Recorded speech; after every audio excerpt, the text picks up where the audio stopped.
Halo semua, selamat datang di channel kami, Jurnal Kriminal bersama saya Atika Walo. Bagi Anda yang menyukai pembahasan tentang kasus-kasus kriminal, kami sengaja membangun channel ini untuk Anda. Jangan lupa untuk mendukung channel kami dengan cara subscribe, like, komen, dan share ke media sosial yang Anda punya.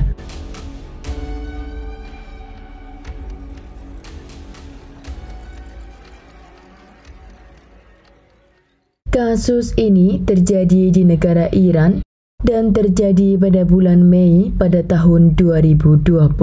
Seorang gadis cantik bernama Romina Asafri, dia berusia 14 tahun saat kejadian. Dia lahir pada tanggal 6 Agustus pada tahun 2006 di kota Hatspar di negara Iran. Romina lahir dari pasangan yang bernama Reza Asafri dan seorang wanita yang bernama Rana Dasti. Romina juga memiliki seorang adik laki-laki yang bernama Ramin Asafri. Keluarga ini saat kejadian tinggal di pedalaman kota Tales. Ada dua versi menurut warga tentang ayah Romina.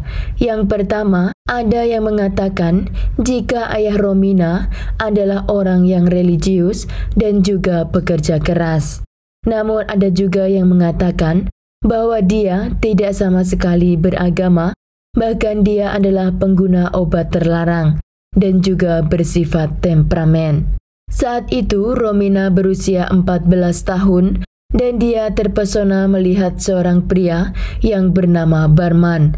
Dia berusia 28 tahun saat kejadian, yang dimana sebenarnya mereka sudah saling mengenal selama beberapa tahun sebelumnya. Romina setelah kenal dengan Barman, dia meminta izin kepada ayahnya untuk dia menikah dengan pria yang dia pilih tersebut. Namun, karena di tempat keluarga Romina tinggal memiliki sebuah tradisi yang dimana anak-anak mereka harus dinikahkan dengan pihak keluarga dalam dengan jalan perjodohan, maka permintaan Romina ditentang keras oleh ayahnya.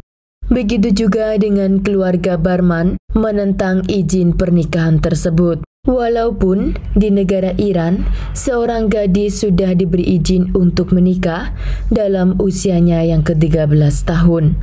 Namun jika wanita di kota, mereka mayoritas akan menikah di usia di atas 20 tahun. Namun karena Romina tinggal di desa kecil, jadi apa yang akan dilakukan Romina dianggap sudah normal. Di saat-saat Romina meminta izin itu, ayahnya juga mencari seorang pengacara dan dia berkonsultasi apa konsekuensi jika dia mengakhiri hidup anak gadisnya. Yang dia kira bahwa Romina akan menghancurkan kehormatan keluarganya. Pengacara mengatakan jika kasus tentang honor killing di negara Iran hanya akan mendapatkan hukuman selama 3-10 tahun saja. Pantesan di sana banyak sekali terjadi honor killing ya. Ayah Romina pun mengantongi informasi tersebut. Jika suatu hari dia akan melakukannya, maka dia sudah siapkan diri untuk menghadapi hukuman tersebut. Romina setelah permintaan izinnya tidak dikabulkan, dia dikurung di dalam kamarnya. Dan setelah ayah Romina pulang ke rumah dan anaknya berada di dalam kamarnya, dia meminta kepada istrinya untuk bicara dengan Romina agar dia mengakhiri hidupnya sendiri, agar dia terhindar dari hukuman penjara. Lempar batu sembunyi tangan ini orang, yang dimana nantinya kasusnya akan disebut sebagai kasus bundir. Dan saat itu ayah Romina memberikan tali juga racun tikus kepada istrinya agar diberikan kepada Romina yang ada di kamarnya. Namun boro-boro anaknya mendengarkan apa kata ibunya, dia malah mencari kesempatan untuk melarikan diri. Dan sebelum Romina melarikan diri, dia meninggalkan secari kertas yang dimana di surat itu dia mengatakan, "Papa, saya tahu kamu menginginkan kematianku. Jika ada orang yang menanyakan kemana saya, bilang saja kepada mereka jika saya sudah meninggal." Sebenarnya, Romina melarikan diri dengan kekasihnya Barman, dan mereka dinyatakan hilang selama beberapa hari. Ayah Romina yang tahu anaknya melarikan diri, dia segera melaporkan hilangnya Romina ke kantor polisi. Dan ayah Romina mengatakan kepada delegasi di kantor polisi tersebut bahwa Barmanlah yang menculik anaknya. Selama 5 hari, Romina dinyatakan hilang. Dan selama hari-hari itu, Barman mengunggah foto mereka berdua ke sosial media. Dan hal tersebut adalah permintaan Romina untuk melindungi Barman yang telah dituduh oleh ayahnya bahwa dia menculik atau membawa paksa dirinya dari keluarganya. Namun dia keluar dari rumah tersebut berdasarkan kemauannya sendiri, bukan karena Barman. Ayah Romina tidak tahu jika foto tersebut berada di sosial media, namun polisi tahu dan mendapat informasi di mana keberadaan Romina dan kekasihnya. Polisi menjemput Romina dan Barman di tempat persembunyiannya dan membawa mereka ke kantor polisi untuk dimintai keterangan. Di sana, Romina mengatakan kepada polisi bahwa hidupnya dalam bahaya karena ayahnya mengancam akan mengakhiri hidupnya.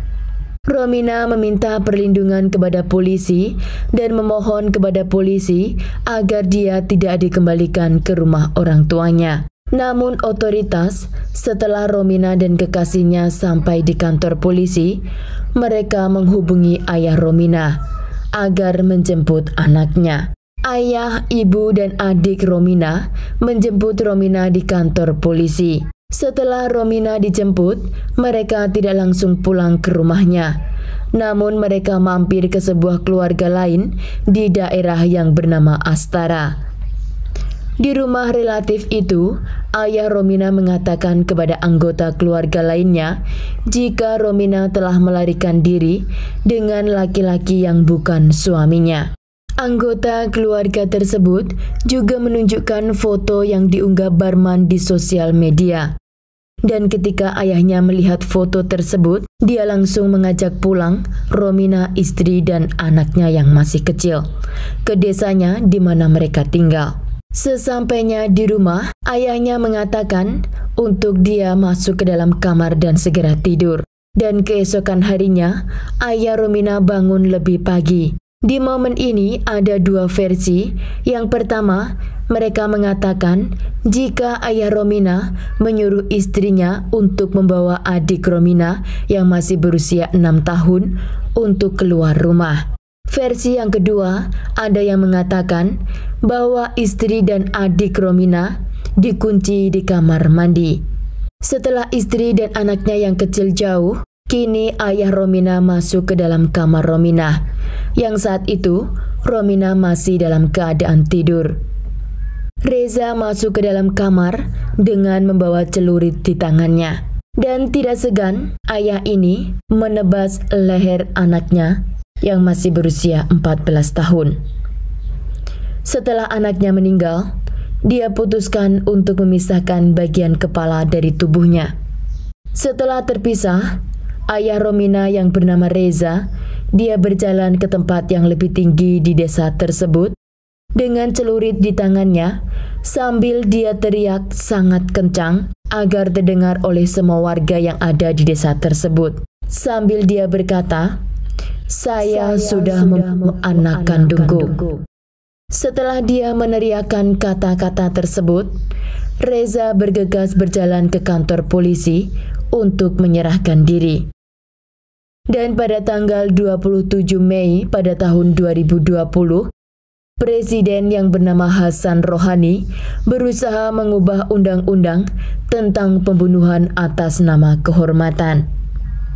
Dan persidangan Reza terjadi pada bulan Agustus pada tahun 2020, yang dimana Reza dijatuhi hukuman selama 9 tahun penjara. Setelah mendengar hukuman kepada Reza, istri Reza mengajukan gugatan ke pengadilan agar suaminya dipenjara lebih lama, Karena jika dia keluar nanti, nyawa yang terancam berikutnya adalah dirinya dan anaknya yang masih berusia 6 tahun.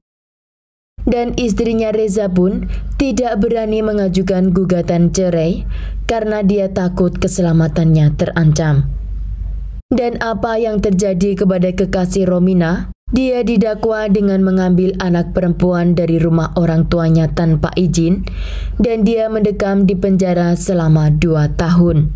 Namun ada yang mengatakan jika kekasih Romina yang bernama Barman, dia hanya dikenakan denda sebesar $65 dan setelah dia bayar, hakim pun membebaskan Barman. Kasus ini sangat viral setelah kejadian hingga terdapat hashtag Romina_Asfria. Kasus pembunuhan yang mengatasnamakan kehormatan keluarga sebenarnya tidak diterima oleh masyarakat modern.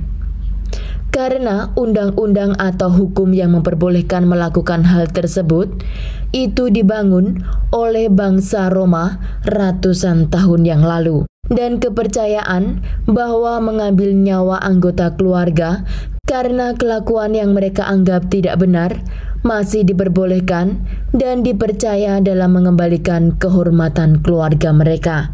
Namun ingat, kenyataannya tidak ada kehormatan dalam tindak kriminal. Apapun kejahatan yang dilakukan, tidak terdapat kehormatan di dalamnya. Sekian kasus hari ini. Jangan lupa tinggalkan like dan komen. Jika Anda tidak keberatan, klik tombol subscribe untuk mendukung channel kami. Terima kasih saya ucapkan kepada Anda para subscribers. Sekian, sampai jumpa di kasus berikutnya.